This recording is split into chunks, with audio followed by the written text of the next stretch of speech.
굉장히 수년간 오래된 경우가 많습니다. 70%는 여성분이시고요. 그 중에서도 절반 이상은 40대에서 50대 사이 중년분들이 굉장히 많으세요. 또 자녀분들이 또 속을 썩인다든지 이런 식으로 가정적인 문제로 발생하시는 경우가 의외로 많습니다. 대부분 불면증을 많이 호소하시고 실제로 장기간 수면제를 복용하신 분들이 굉장히 많습니다. 아예 아무것도 안 하고 방치를 하고 오시는 분들이 계세요. 그때 제가 뭐라고 말씀드리냐면, 안녕하세요. 비만탈출연구소 구독자 여러분. 저는 자율신경실조증이라는 난치성 신경계 질환을 중점적으로 치료하고 있는 한의사 박수현 원장이라고 합니다. 실제로 성격이 좀 게으른 분들이 있을 수도 있죠. 그런데 많은 분들이 이렇게 의지박약이나 아니면 스스로 게으른 완벽주의자라고 자신을 탓하지만 이게 실제로 성격 문제가 아니라 자율신경계의 불균형 문제일 수 있습니다. 그러니까 정확히 말하면 자율신경에는 교감신경과 부교감신경 이렇게 두 가지로 구성이 되어 있는데요. 이 둘은 평상시에 밸런스를 이루는 게 가장 건강한 상태입니다. 그런데 이런 두 신경의 균형이 깨진 상태에서는 내가 머리로는 하고 싶은데 몸은 움직이지 않는 상태가 되는 거예요. 그래서 정신과 신체가 따로 노는 상태가 되거든요. 성격적으로 의지력의 문제가 아니라 신경계 자체가 균형을 잃은 병리 상태일 수 있습니다. 그런 분들은 그냥 게으를 수밖에 없는 그런 거죠. 그래서 그분들은 본인을 너무 스스로 탓하지 않으셔도 됩니다.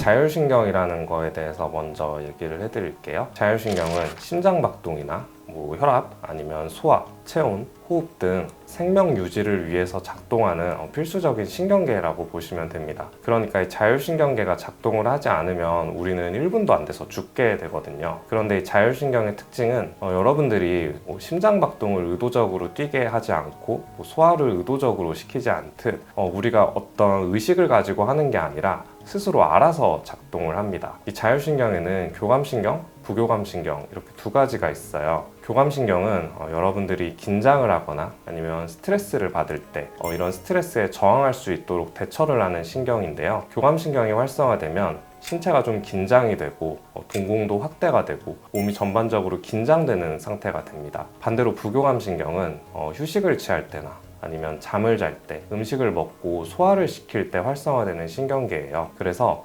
몸이 전반적으로 다 이완이 되고 휴식을 취할 수 있도록 도와주는 역할을 합니다. 이 설명을 듣고 나면 교감신경과 부교감신경이 서로 반대되는 작용을 한다는 것을 알 수 있죠. 그래서 사람이 교감신경도 적당히 있고 부교감신경도 적당히 있어야 되는데 교감신경이 너무 지나치게 항진돼서 사람이 계속 스트레스를 받는 상태에 있거나 반대로 부교감신경이 너무 지나치게 활성화가 돼서 너무 이완이 되고 축 늘어진 상태가 되거나 이렇게 한쪽 신경이 지나치게 항진된 것을 자율신경 실조증이라고 합니다.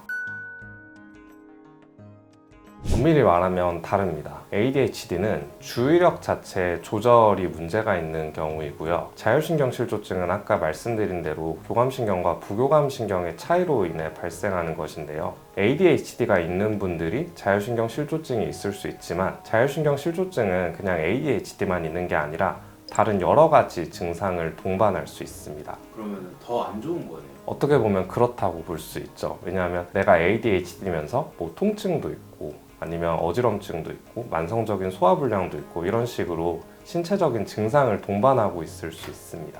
그러면 요즘엔 또 HSP라는 게 있다고 하는데 네. 이거랑은 좀 다른 건가요? HSP는 이제 쉽게 말하면 예민한 사람들을 말하죠. HSP가 있다고 해서 자율신경 실조증이 걸리는 건 아니지만 제가 경험적으로 환자분들을 봤을 때 HSP 성향인 분들이 자율신경 실조증이 많이 있으세요. 이건 왜 그러냐 하면 자율신경 실조증은 결국 스트레스를 많이 받거나 아니면 스트레스에 굉장히 예민하신 분들이 많이 걸리시는데 아무래도 이런 성향을 가지신 분들이 일반적인 사람들에 비해서는 똑같은 스트레스를 받았을 때 이거에 좀 더 크게 반응을 하기 때문인 것 같습니다. 여러 가지 원인이 있을 수 있는데 현대인들에게 가장 큰 원인은 스트레스이고요. 특히 한국인들이 자율신경 실조증이 굉장히 많이 발생하는 편인데 아무래도 경쟁적인 사회 환경이나 또 노동 시간도 다른 나라에 비해서 긴 편이고 또 한국인들은 수면 시간도 굉장히 부족한 편이거든요. 그러다 보니까 정서적으로도 아니면 물리적으로도 계속 몸이 스트레스를 받게 되고 이런 스트레스가 1, 2주, 한두 달이 아니라 수년간 이렇게 받았을 때 때 이런 자율신경 실조증이 나타날 수 있습니다. 스트레스 외에도 뭐 잘못된 생활 습관이라던가 아니면 중금속이라던가 아니면 나쁜 음식을 오랫동안 먹는다던가 이런 식으로 다양한 원인이 있을 수 있습니다. 단기간에 생기진 않고요. 환자분들이 많이 여쭤보시는데 증상이 생긴 지 한 3달 정도 됐다고 하시면 실제로 자율신경 실조증 초기라고 진단을 하지만 이게 하루아침에 증상이 생기는 게 아니라 이렇게 히스토리를 따라가다 보면 왜 이 증상이 생겼는지 쭉 추적을 하다 보면 굉장히 수년간 오래된 경우가 많습니다. 스트레스를 1, 2주 이렇게 단기간 받는 게 아니고 최소 수년간, 그리고 그걸 적절하게 풀어내지 못했을 때 이게 쭉 누적돼서 쌓이다가 비로소 증상으로 나타나는 것이죠. 증상은 정말 사람마다 다양합니다. 예를 들면 여드름이 났다고 하시는 분들도 있고요. 머리가 빠졌다고 하시는 분들도 있고 뭐 통증이 생겼다고 하시는 분들도 있고 사람마다 자율신경계가 무너졌을 때 본인이 약한 부분으로 드러나거든요. 그런데 제일 공통적으로 나타나는 증상들을 3가지 정도 말씀드리면 첫 번째로는 목 어깨 결림이나 통증을 많이 호소하세요. 이건 왜 그러냐면 자율신경 실조증 환자분들은 대부분 항상 긴장 상태에 있으시거든요. 그래서 이게 심하면 불안감을 느끼시기도 한데 그러다 보면 자기도 모르게 목 어깨에 힘이 많이 들어갑니다. 그러니까 저를 보시면 쉽게 생각하면 이러고 계시는 거거든요. 이렇게 하루 종일 몸에 힘을 꽉 주고 계시다 보니까 목 어깨에 결림을 많이 호소하시고 또 이렇게 일자목이나 거북목이 생기시기도 하고 이게 심해지면 디스크나 아니면 두통, 손저림 같은 신경성 통증을 유발하기도 하세요. 이게 첫 번째 증상이고요. 두 번째로는 수면장애입니다. 아까 자율신경 실조증 환자분들이 하루 종일 몸에 힘을 꽉 준다고 말씀드렸는데 상식적으로 생각해보면 몸에 힘을 꽉 주고 있는데 잠이 올 리가 없겠죠. 사람이 밤에 잠을 자려면 교감신경이 가라앉고 부교감신경이 올라오면서 수면을 취할 준비를 해야 되는데 이분들은 그런 생리적인 작용이 일어나지 않다 보니까 대부분 불면증을 많이 호소하시고 실제로 장기간 수면제를 복용하신 분들이 굉장히 많습니다. 그리고 마지막으로는 심리적인 증상이에요. 사람마다 다른데 불안을 호소하시는 분, 우울감을 느끼시는 분, 또 심하신 분들은 공황장애 같은 증상을 호소하십니다. 그러니까 처음에는 이렇게 뭐 통증이나 아니면 불면증 같은 신체적인 증상으로 나타나다가 이런 것들이 너무 오래되고 치료도 잘 되지 않고 원인도 찾지 못하다 보니까 정서적으로 이제 문제가 나타나는 거예요. 그래서 수면제를 같이 드시면서 항불안제나 항우울제 같은 이제 정신과 약을 같이 드시는 경우도 굉장히 많이 보게 됩니다. 스스로 이 영상을 보면서 진단할 수 있는 방법을 좀 알 수 있을까요? 일단 첫 번째로는 본인의 생활 환경이 객관적으로 봤을 때 좋지 않은지를 알 수 있잖아요. 예를 들면 주간 근무가 아니라 교대 근무를 한다던가 낮에는 자고 밤에 일하시는 분들, 예시로 들면 대표적으로 간호사 선생님들이나 승무원분들, 군인같이 이런 교대 근무를 하시는 분들이 자율신경 실조증에 걸릴 확률이 굉장히 높으세요.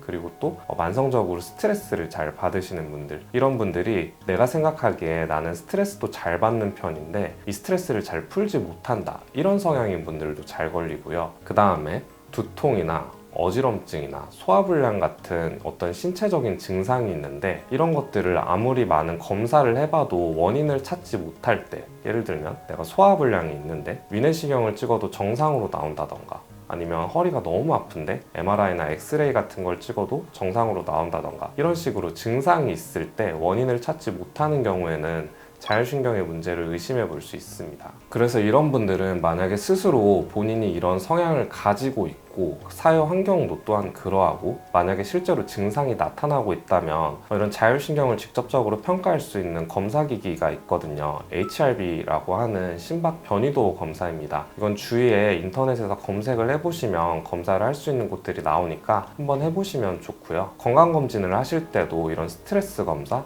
혹은 자율신경계 검사라는 항목이 있어서 이걸 한번 해보시면 본인의 자율신경 건강도를 알 수 있습니다.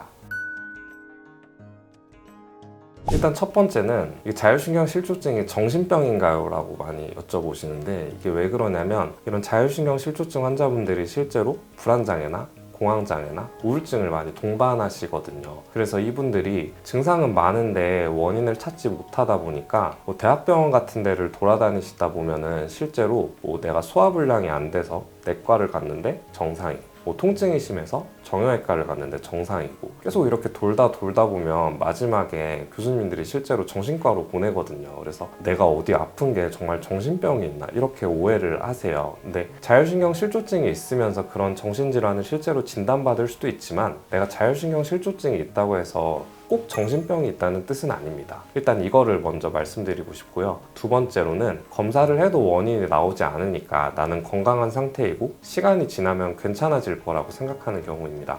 저는 아무래도 진료실에서 이제 환자분들을 보다 보니까 사람 마음이 그런 것 같아요. 내가 안 아프고 이럴 때는 사실 병원에 잘 안 가고 싶고 막상 아플 때 병원에 오시다 보니까 저희 한의원에도 내원을 하신 분들은 대부분 증상이 많이 심하신 분들이 오시거든요. 그런데 이런 분들 같은 경우는 초기에 이렇게 적절하게 좀 관리를 하시고 치료도 받으셔서 어느 정도 컨트롤이 되시는 분들도 있는 반면에 아예 아무것도 안 하고 방치를 하고 오시는 분들이 계세요. 이런 분들은 실제로 증상도 굉장히 심하신 경우가 많고 치료 기간도 오래 걸리거든요. 이게 단순히 시간이 지나면 해결되는 게 아니라 스스로 자율신경의 불균형을 극복하지 못하는 몸 상태라면 그때는 적극적인 관리와 치료가 필요한 질환입니다.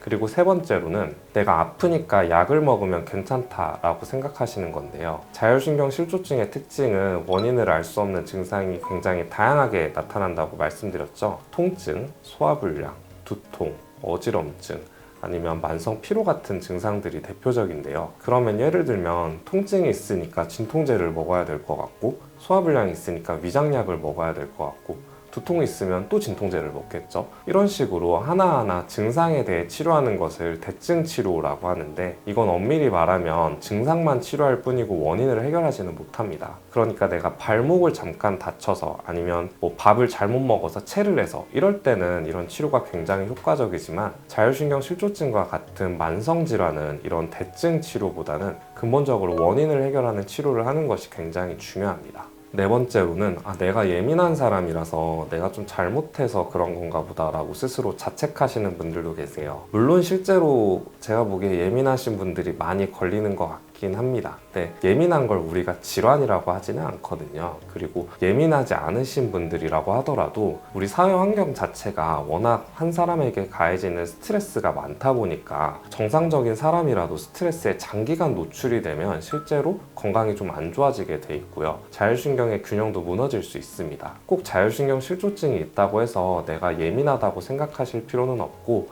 밖에서 받는 스트레스를 조절하는 방법이 좀 더 중요하다고 생각하시면 됩니다. 자율신경 실조증도 진짜 가짜가 좀 있을 것 같거든요.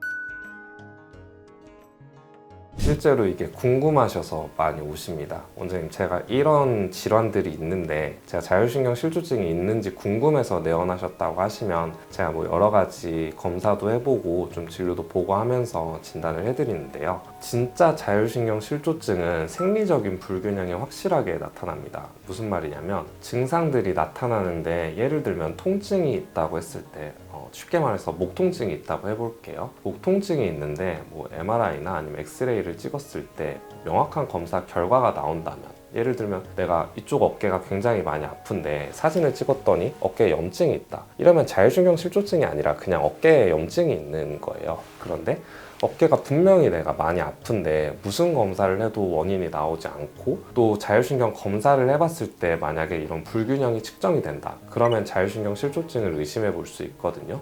자율신경계로 인해 나타나는 증상들의 특징은 굉장히 기간이 오랫동안 갑니다. 잠깐 치료를 하면 좋아지는 것 같다가도 몸의 컨디션이 조금만 떨어지면 바로 증상이 나타나세요. 그래서 저희 환자분들 같은 경우도 한 번 내원하셔서 치료를 했는데 갑자기 다음 주에 오셔서 원장님 통증이 정말 다 사라졌다고 이렇게 말씀하시는 분들이 계시거든요. 그때 제가 뭐라고 말씀드리냐면 환자분 이렇게 통증이 나아진 건 정말 좋은 일인데 또 통증이 생기실 거다. 이런 질환이 원래 좋아졌다 나빠졌다 반복하는 게 정상이고 그 과정 속에서 통증의 빈도나 강도가 점점 줄어드는 게 중요한 거지 환자분의 증상은 이게 한 번에 치료될 수 있는 게 아니다 라고 말씀드리거든요. 진짜 자율신경 실조증 같은 경우는 이런 식으로 생리적 불균형이 확실하게 있으면서 증상이 굉장히 오랜 기간 나타나고 또 좋아졌다 나빠졌다를 반복하는 경향이 있고요. 가짜 자율신경 실조증은 굉장히 일시적이고 단편적으로 나타납니다. 증상이 복잡하게 나타나지 않아요. 그러니까 내가 단순히 두통만 있다, 예를 들면 목 어깨에 결림만 있다, 소화불량만 있다. 그런데 소화불량이 있는데 위내시경을 해보니까 실제로 위험이 있더라. 이런 경우는 자율신경 실조증일 수도 있지만 그렇지 않을 수도 있거든요. 그리고 금세 낫습니다. 진짜 자율신경 실조증 환자분들과 가짜 자율신경 실조증 환자분들은 좀 차이가 많이 나시는 것 같아요. 자율신경 실조증이 악화되는 의외의 상황들이 있는데, 아까 예민하신 HSP 성향인 분들이 많이 이렇게 자율신경계 증상이 생긴다고 말씀드렸잖아요. 그런데 이런 분들 특징이 성격이 굉장히 완벽주의자 성향이 많으세요. 그래서 뭐든 열심히 합니다. 일도 열심히 하고 운동도 열심히 하고 식단 같은 것도 엄청 열심히 하시거든요. 그런데 실제로 저희 환자분이신데 30대 초반 남성분이시고, 이분이 근력 운동을 엄청 좋아하시는 분이에요. 실제로 이쪽 업계에 종사하시는 분은 아닌데도 몸도 엄청 체격도 크셔서 제가 처음에 진료를 볼 때 좀 의외라고 생각했거든요. 그런데 이제 말씀을 들어보니까 운동하는 게 너무 좋아가지고 일주일에 매일 막 2시간씩 근력 운동을 하고 하셨대요. 그러다가 어느새부턴가 이렇게 체격의 성장도 잘 오지 않고 운동 후 피로감도 너무 극심하고, 나중에는 운동을 하고 피곤한 게 아니라 평상시에도 피로감이 너무 극심하다고 하셔서 찾아오신 케이스였거든요. 그래서 뭐든 열심히 하려고 하시는 분들이 좀 많이 생기십니다. 그래서 반대로 이런 분들은 좀 제가 다 대충대충 하라고 말씀드리거든요. 대표적인 예가, 요즘 운동을 다들 하나씩은 많이 하시는데 운동을 너무 과도하게 해서 생기는 경우가 의외로 많이 있습니다. 운동이 우리 몸을 건강하게 만드는 원리는, 운동하는 것 자체는 우리 몸에 일시적인 스트레스를 주게 되거든요. 그런데 그 스트레스를 주었다가 휴식을 취하는 과정에서 우리 몸이 더 성장을 하고 튼튼해지는 건데, 이런 분들은 스트레스를 주고 휴식을 취하지 않고 계속 스트레스를 주기만 하세요. 그러다 보니까 이렇게 자율신경 실조증에 걸리는 경우가 의외로 있습니다. 그래서 자율신경 실조증 환자분들의 나이대나 성별을 보면, 이건 통계적으로 나와 있는 건 아닌데, 저희 한의원에 내원하시는 환자분들 같은 경우는 70%는 여성분이시고요. 그 중에서도 절반 이상은 40대에서 50대 사이 중년분들이 굉장히 많으세요. 저도 처음에 이게 굉장히 의외라고 생각했는데 왜 그런가 하니 살펴보니까, 제가 진료를 볼 때 좀 자세한 이야기를 많이 듣는 편인데, 상황은 다양하지만 예를 들면 결혼을 하고 나서 남편분이 속을 오랫동안 속을 썩였다든지, 그런데 그런 거를 그때그때 풀어내지 못하고 한 10년, 20년을 참고 사신 분들, 혹은 남편분은 괜찮은데 또 자녀분들이 또 속을 썩인다든지, 이런 식으로 가정적인 문제로 발생하시는 경우가 의외로 많습니다. 아니면 이렇게 가정 생활을 하시면서 또 사회활동도 많이 하셔야 되잖아요. 그런데 일을 그냥 대충대충 하시는 게 아니라 또 일적으로도 굉장히 욕심이 많고, 또 의외로 사회적으로 좀 성공하신 분들도 이런 자율신경 실조증에 많이 걸리시거든요. 그래서 공통적인 특징은 장기간 누적된 스트레스, 그리고 이 스트레스를 그때그때 풀어내지 못하고 오랫동안 쌓여오신 분들, 또 그러면서도 어떤 모든 일들을 완벽하게 하려고 하시는 분들이 많이 걸리시는 것 같습니다. 그래서 화병이랑 동반되시는 분들도 제가 되게 많이 본 것 같아요.